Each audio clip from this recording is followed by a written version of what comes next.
Hello everyone and welcome to another episode of Survival Minecraft in my forever world. As you can see, I've begun work on the garden area outside of my house here, and although it does still need some work in regards to mainly getting potatoes and beetroots to complete the crop yield, it's beginning to take shape. I did have to add a fence to the outside of the bushes though, because I realized that mobs could still just walk right over them and trample my crops. Which, in all honesty, is the kind of toxic behaviour I've come to expect from zombies and skeletons. The eagle-eyed amongst you, of course, will notice that I'm slightly more geared up compared to the end of the first episode, and there's a reason for that. I have done some exploring, and it turns out that there is a massive open-air mine shaft right underneath my house. And this fills me with a little bit of concern because I'm pretty sure I've seen this movie and, well, things don't end well for me. That's not the end of things though. Let me show you a couple of the things that I found in this mineshaft. Ah! Oh, don't do that! Anyway, on with the tour. Behold, my spider spawner. Behold, my spider spawner. Behold, my spider spawner. I don't know if I'm ever going to make a spider farm, but it's good to know I have options. As well as finding the gigantic mineshaft underneath my house, I performed the time-honored Minecraft tradition of just digging down. And I found another open cavern, which, honestly, I kind of want to do things with later, but more importantly, I found diamond. In fact, I found quite a bit of diamond down here. This is like one gigantic open area, and this is blocks number 6 and 7 right here, and I think I've got some more rounds on the opposite side of this waterfall, I think, if I remember correctly. And I was correct! There it is! Although I don't remember it being in the sky like that, so this could be a bit interesting. Actually, I take it back, that was kind of easy. Oh, there's some more there. Just seen it. This is number... Oh, a double? I was hoping for a triple. But that makes 10 diamonds in total, which is a nice starting point. If nothing else, I can make a pickaxe with that. And maybe start working towards getting mending. Now that I can craft diamond gear, I'd rather not be in a situation where it just breaks. For now though, I'm going to put the diamond in this chest right here for safekeeping, because there's other things I want to do first. When I was gathering all the materials I needed to build my house over there, I was using the villagers' beds to sleep through the night, and I ended up using this one all the time, and this bed used to belong to the Cleric. I know this because I kicked him out of it every single time I came here, but I haven't seen him since. So, either he was killed by a zombie or something, or he got fed up of my antics and moved to a different village. Either way, I feel like I'm due to pay some reparations towards the church, and I'm just going to redesign it, because I can't exactly create a brand new cleric from nothing, so this is pretty much all I can do. Because let's be honest, the default Minecraft church is something that needs a bit of work done to it. And what better time to do that than now? So that's going to be the main focus of this episode, rebuilding the church. Although we're not going to replace it directly where it stands, because it's kind of in a bit of a cramped spot, and I want to give it a bit more space. So what I'm thinking of doing is demolishing this house, no one lives in there currently, and then have the church facing in this direction, because I think being able to look over towards the hills over here, as you come outside, is a much better view than looking into the desert.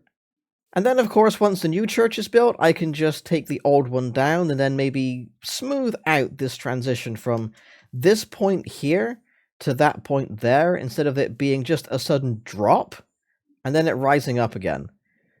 And then in this space, maybe I'll be able to put something else, I don't know. But the first order of business will be to take down this house, and then we're going to go from there.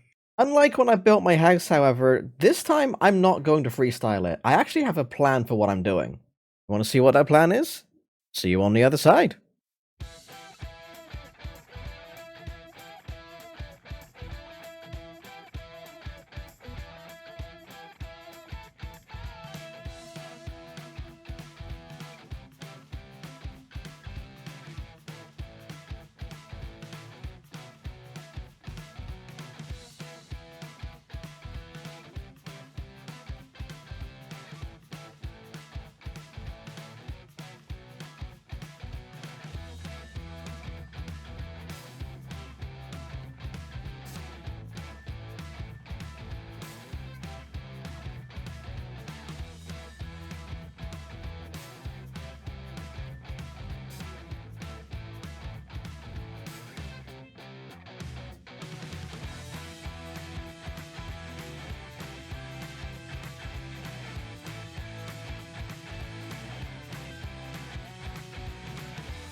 Oh, this is much better. This is much better. This is a church. I mean, sure, I built it, so maybe I'm slightly biased, but this looks like a proper church now. See, I've put seats inside as well, so people can come and sit down and pray if they want to. I need to get rid of this, actually. You don't typically have a crafting table inside of a church. We've got books that people can come in and read as well, although, thinking about it, the only book I can think of that you'd actually have in a church is the Bible. So I don't quite know what all these other ones are, but people have choices, I guess. And of course, I had to bring the brewing stand in because, well, that's how you get a cleric. That's how you get a cleric, which is an actual requirement for a church in the first place. So it's necessary. It's necessary. But this is a good place. I like it. I've even put some plants here and everything. And you can climb the ladder. And then you can come up here to the tower, to the spire, whatever you want to call it. And you can see the village below. Oh, I like this. This is nice. There is one slight problem with this, however. As nice as the church looks now, it doesn't really fit in with the rest of the buildings in the village. Which means I'm gonna have to change them as well. I mean, let's be honest, I was always going to do that anyway, but at least now I have a reason that I can sell to the villagers. You know, all 3 of them. And that's something else I need to do something about. So first, I need to find out how many beds are actually in this village, because if we only have 3, then, well, that's a problem. So we have 1. I'll take this for a reason. Potatoes! I need those! I'll be planting you in a bit. We have 2 beds. Don't think there are any beds in here. Nope, no beds. And we have 3. And I don't think there are any in here either. Thank you for your contribution. 3 beds, 4 if you include the one that I've been sleeping in during the church build in that house there. But I wonder if that's too far away. I can never remember how it works. Are the bells considered the center of the village? Because if they are, that might explain why that bed is too far away and why they haven't made another villager yet, despite me giving them food. Do I just move the bells over here a little bit? Would that fix things? Do I move this house closer? Do I build a new house? I guess there's really only one way to find out. Hope you don't mind, but I'm taking some of your sheep's wool. And then we come down here. We create a bed. And then we come in here and get rid of this chair. You don't need a chair in your room. That's a privilege, not a right. And then I guess we just wait and see what happens. I've just realized something as well. I still haven't been over to the ruined portal to look at the chest right next to it. Maybe we should go and do that while we wait. I wonder what bounty of goodies could possibly be in this chest. I'm hoping for a mending book or something. That'd be great. We have a bell, so we can make a new town center. I have no space. Flint, fire charges, obsidian, golden hoe, golden axe, and some golden leggings with the curse of binding, so we're not going to be putting those on anytime soon. Unbreaking 3 is a great enchant, but on a golden axe, it's kind of wasted. Okay, I have placed an extra bed. I have prepared a bunch of food. If this doesn't work, then I have no idea what will. Also, I wasn't really expecting him to take both stacks of carrots, but sure, I suppose. Oh. Please work. What? I am so confused right now.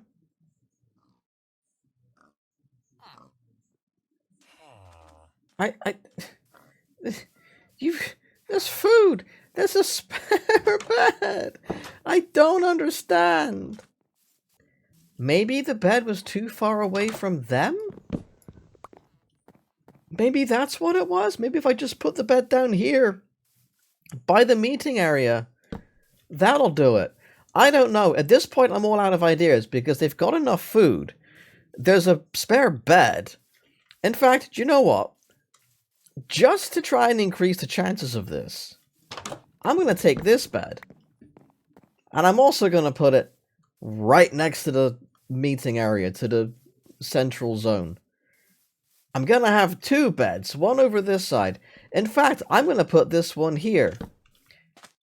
So there is absolutely zero chance of them not recognizing that there's a bed nearby. I would say this episode has taken a very strange turn. However, considering we spent the first part rebuilding the church, and we're now trying to encourage breeding amongst the villagers, I'd say that tracks. Okay. Clearly, I need to make another pathway down there. Hold on one second. Hold on. I'm wondering if the issue here is pathing. Oh, now all three of you are up here, and there's still no kids. Wait, is this now a food issue?